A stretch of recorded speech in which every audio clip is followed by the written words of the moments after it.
What is radio active decay? So radio active decay से आप क्या समझते हो?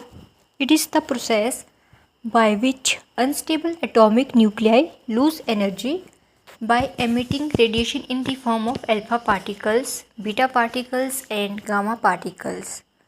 सो ये एक ऐसा प्रोसेस है जिसमें आपके पास जो अनस्टेबल एटॉमिक न्यूक्लियाई है, ठीक है, वो क्या करता है, वो अपनी एनर्जी को लूज़ करता है। वो ऐसा किस दौरान कर सकता है और क्यों कर रहा है? By emitting radiation in the form of alpha beta and gamma particles. वो कौन सी रेडिएशन को एमिट करने के कारण अपनी एनर्जी लूज़ कर रहा है? Alpha beta and gamma particle की जो रेज है उनके द्वारा। This process changes the composition of the nucleus and can result in transformation of one element into another. So ये प्रोसेस क्या है? ये प्रोसेस चेंज करता है कंपोजिशन को किसी न्यूक्लियस की, और उसकी वजह से आपके पास क्या रिजल्ट आता है? It's result in the transformation of one element into another element.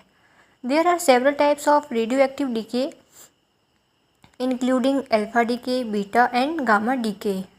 So alpha decay में आपके पास क्या होता है? जो न्यूक्लियस होता है, न्यूक्लियस एमिट अल्फा पार्टिकल्स, और वो किससे कैसे बने होते हैं? Which consist of 2 protons and 2 neutrons. Alpha particles are made up of 2 protons and 2 neutrons. Right. This process reduces the atomic number of the nucleus by 2 and mass number by 4. फिर बात करते हैं हम बीटा डीके की.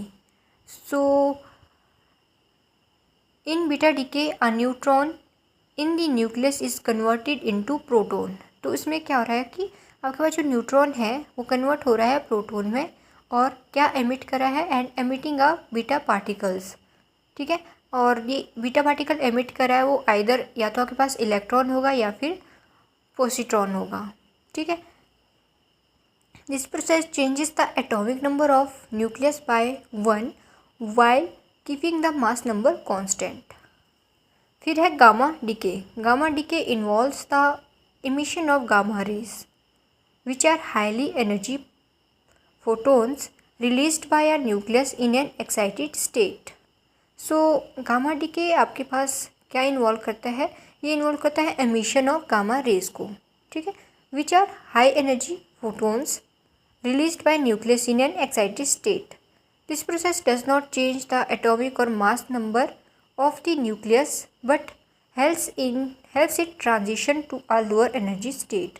सो ये process आपका जो आपके पास एटॉमिक नंबर या मास नंबर है उसको चेंज नहीं करता है, बट जो आपके पास न्यूक्लियस है, ठीक है, this process does not change the atomic or mass number of the nucleus but it helps in the transition to a lower energy state.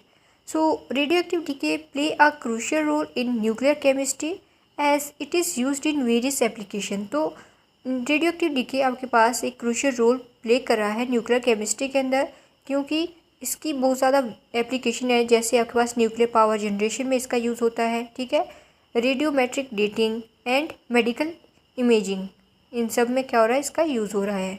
It is important to understand the mechanism of radio active decay to study and control nuclear reaction effectively. So आपको अगर इसके बारे में अच्छे से information gain करनी है तो आपके पास इसकी जो मैकेनिज़्म है, mechanism of radio active decay, उसको स्टडी करने के जो आपके पास मेथड होते हैं वो आपको पता होना चाहिए.